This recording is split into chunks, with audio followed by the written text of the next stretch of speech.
Hello, everybody, and welcome to the Spring 2022 semester of ANT 321. The course title is Contemporary Issues in Indigenous North America. What I'm going to do with this video is just really quickly introduce you to the course, to the syllabus, and to teach you how to actually use the modules and complete everything you need to for this course. Because this course is entirely asynchronous online and has, as you'll see in a minute, completely open deadlines.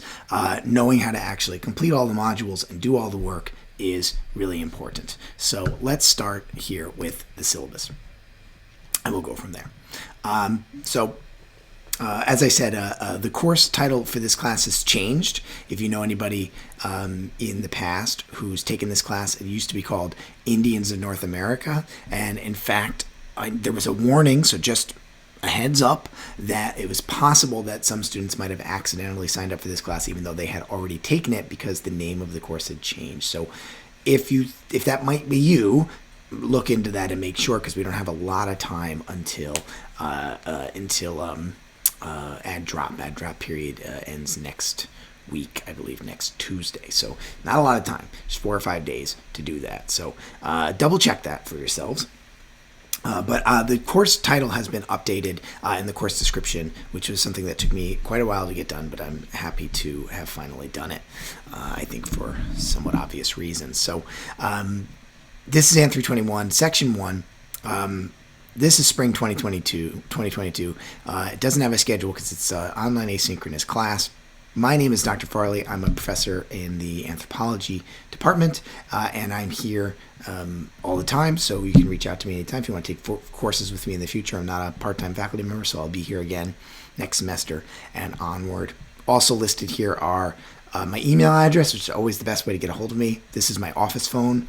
You can certainly call that and leave me a voicemail. I will get the voicemail, but it's no better or worse than any other way to try and get a hold of me.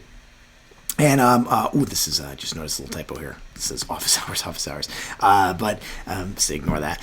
But this is my listed office hours on Tuesday and Thursday, and on Wednesday I'm usually going to be on campus all day those 3 days. Reach out to me. I can meet in person or virtually. Either way is totally fine. I have no preference one way or the other. So whatever you want, I'm happy to do it. Obviously, if you want to meet in person, it has to be a time when I'm on campus. Whereas if it's virtual, I'm going to always have a little bit more flexibility with that. So whichever you prefer. Now, there's a description here. You can read through this sort of at your leisure. The course objectives I will take a second with. So I'm just going to read this for a moment. The purpose of this course is to offer insight into a wide range of the contemporary issues affecting Native American Indians in North America. Some of the topics we'll cover include indigenous identity, colonial legacy, traditional homelands and their natural resources, stereotype, art and cultural property, repatriation and legislation, tribal recognition, and sovereignty. In all cases, we'll have an eye towards contextualizing these issues both historically and politically. So traditionally, this course was taught as a kind of tour of North America, different groups kind of thing.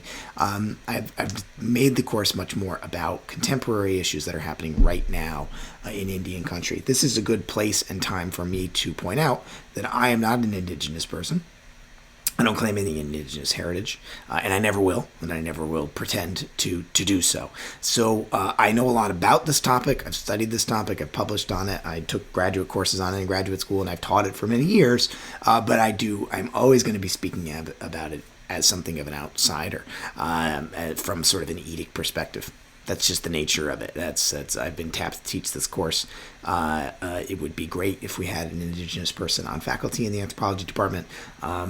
In 10 years when we get a new hire, maybe we can try and do that. That would be really nice. But in the meantime, I'm glad that we have this course on the books and students can get exposed to these issues, at least in some way.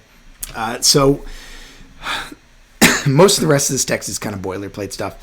The Tier 2 American Experience Goals, probably most of you are taking this class because this is a Tier 2 LEP, and that's okay. That's a great reason to take this class. The whole point of the LEP is to get you exposed to lots of different things, and this can be one of those things. And I'm happy that you're here. So this gives you a little bit of my reasoning, partially the university's, partially mine, as to why this course fits in to Tier 2 in the LEP.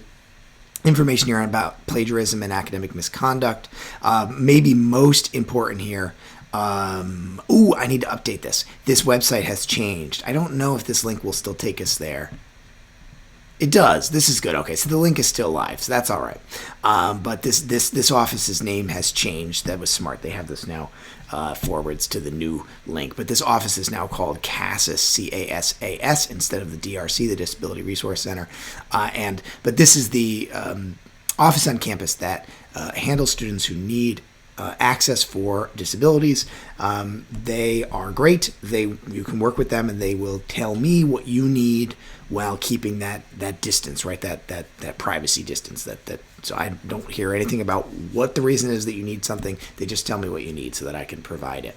99% of the things that people need to help in terms of access with their disability are sort of taken care of by the nature of how this course is structured, as you'll see in a minute. But that might not be the case. So if there is something that you need, go through the DRC or the CASAS office and get the help that you need. Major assignments and grades. Here's where I can take a moment to tell you about the unusual structure of this class. This is a fully asynchronous online class, and it has open deadlines. What does that mean? There's a semester's worth of work in this class, but you don't have to do it like a normal semester.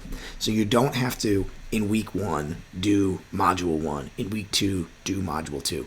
That's not a bad way to do it. If you want to do it that way, that's a very nice structured way to spread that work out over the course of the semester. But if that doesn't work for you, you want to do the whole course in the first month, go for it. You want to do the whole course in the last month, maybe a little bit more stressful, but equally valid. I don't have a problem with that. Every assignment in the class is due on May 13th. That's the end of finals week. So I will grade things throughout the semester. If you put stuff every once in a while, at least once or twice a week, I'll pop in and I'll go in and I'll grade a bunch of discussion forum posts from people. And it's not hard. It's pretty quick to just go through them. You basically get credit for having done the work and having done it thoughtfully. You don't have to. There's no right or wrong answers. That's the whole point of the discussion forum questions, as I'll get to in a minute. But you're getting credit for doing the work and thinking critically and engaging with the material. Now the work within the modules is worth 40% of your grade. Single most largest portion of the grade. This looks like there's not a lot of grades in the class. There's more than it looks like because the Blackboard responses section is actually about 12 different assignments spread out throughout all the modules. And then there's a midterm and a final. And I'll show you how you do those in a minute. The midterm and final are also open. They're also not due until May 13th. You can do them whenever you want, although with one caveat is that the midterm is, you'll see on Blackboard, is positioned after the first half of the modules and the final after the second half of the modules. That's on purpose because those two tests are about those separate modules. So make sure you don't try and do the midterm until you've done the first half dozen modules. Don't try and do the final until you've done the second half of the modules. Just follow along with how they're structured on Blackboard. But those are not due until the end of the semester. You can do them whenever you like. There's also, I always offer some extra credit opportunity to bring up those exam grades, maybe if you don't do as well on one of them as you hoped. Now the exams, one more thing I'll say about the exams, they are fully open book. They have no time limit. They're multiple choice. When you take them, I want you to take them with the course material.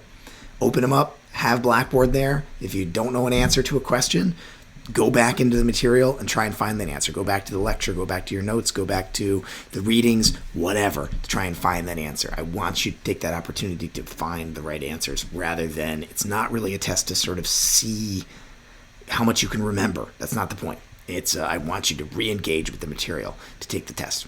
That's something that would be really smart. This last section here is somewhat extraneous for this class, but this is the course schedule. As I said, the due dates on all of these are totally open, but it does give you a description of each of the modules. There's 12 modules in total, plus some extra credit assignments that go with that, plus the midterm and the final. Each of these modules has, almost all of these modules have something in them for you to complete that will be graded. All right, let's flip back over here. Here's Blackboard. I'm going to show you how to use this. A couple of these things are blanked out. You can't actually see them, even though I can see them, and I'll explain why that is. as I get to them. So first place you're starting is here in the introductions. The syllabus is already here. This video will be here as well once it's done. Excuse me. That's the introductions. That's within the syllabus tag. Excuse me. I screwed that up. The introductions tab has this video, which you'll be able to see in a minute, and this forum right here. So this very first forum, I want you to go in. Some of you, I think actually most of you have already done this, which is fantastic. Here you can see several of you have already responded to this. One of these is anonymous. I'll have to figure out what that's all about. But I want you to complete this introductions form as quick as you can. Everything's open schedule, but I would like you to do this right now. Do this right away, because this allows me to take attendance. As you all know, with all of our courses here at Southern, we have to report attendance in the first couple of weeks. That's true for even online asynchronous classes. So your response to this introduction forum, shows me, oh, okay, this student has engaged with the class. I've seen them talk. I've seen them go. Oh, I know what this is. Some of these are. I have to go and clean these up. My apologies. I should have done this already. But some of these are actually students from a previous semester. I exported some of these discussion forums from a previous semester into this one. So I got to go clean those up. So just ignore those. You all are probably responding right here in the Module 1 forum, which is great. If you haven't done that yet, please do that ASAP. Module 1, the historical context one, does not actually have a discussion forum in it because I'm counting the introduction forum as your first one.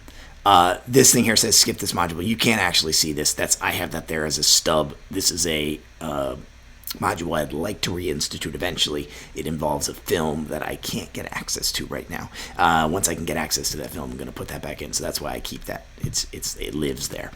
Your real module 2 is right here. This is a much more typical one in this case. You have the videos to watch, the PowerPoint, some materials that go along with this forum here. You click on the forum and you can respond to, this is my questions, and you just click through here and you'll see the questions, and then you can just reply to the thread. And you just do that over and over again for each of the modules.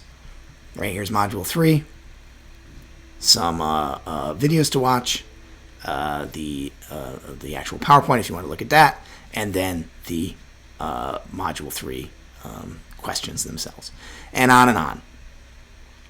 You do that all the way through. Like I said in the beginning, you get through the first 6 modules, and then you take the midterm. You get through the second 6 modules, and then you take the final. Again, here's another stub you won't be able to see. Don't worry about that.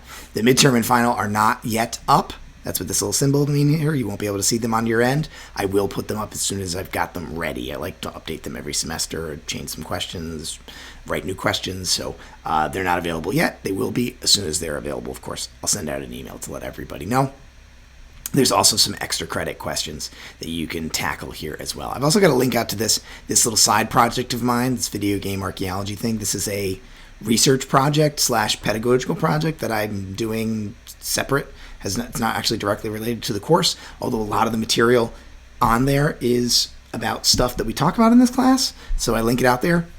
Check it out if you like. Some of the extra credit questions sometimes ask you to watch these videos and engage with them. But you know, you can just check that out at your leisure. So that's it. You work through these modules, 12 modules, midterm, and a final. That's the whole class. Once that's done, you're done with the class. Like I said, you can do it all in the next few weeks if you want. But each of these modules is meant to be roughly about the amount of work of a week of a semester. So if you're, I wouldn't suggest waiting until like the last 2 weeks to try and do the whole course. I think you're going to be in some trouble if you do that. So that's a lot of work to try and get through in 2 weeks. It's not impossible, but it would be really hard. All right, everybody. Well, thank you so much. If you have questions, always shoot me an email, get in contact with me. I'm happy to answer them. If you run into any technical issues, like something doesn't work, a discussion forum seems screwed up, or a video link is dead, please tell me right away so that I can go on and fix it. And I will, and that because that's helpful, not just for you, but for the whole class, because that means there's something not working. And that's it. All right, everybody. Have a great weekend, and looking forward to getting to know you all, at least virtually, this semester.